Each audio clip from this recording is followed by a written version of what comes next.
Nalaman na ni Sisa na wala sa kumbento si Crispin, kaya nagmamadali siyang umalis para umuwi ng bahay.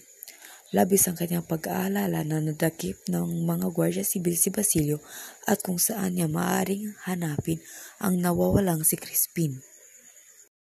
Natigilan si Sisa dahil natanaw niya sa hindi kalayuan ang dalawang gwardiya sibil na tangay ang kanyang inahing manok.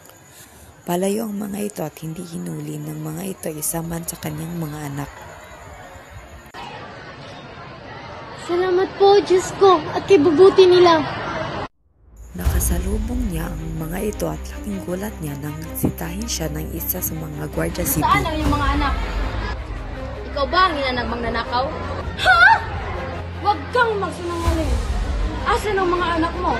Sa oras na magsinungaling ka ay tatali kita sa punong kahoy at babalilim. Hindi ko po alam kung nasan sila. Matagal ko na pong hindi nakikita ang anak kong si Christine. Mga Ginoo, hindi magnanakaw ang aking mga anak.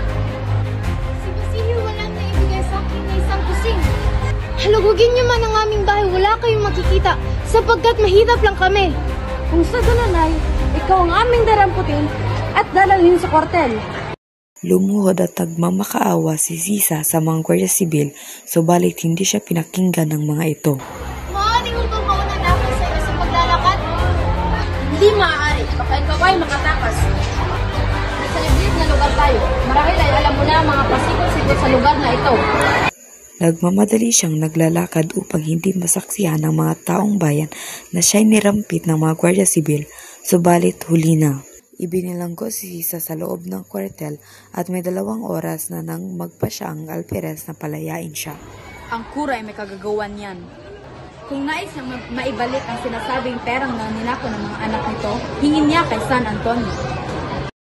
Nakauwi na siya sa bahay subalit wala pa rin ang kanyang mga anak.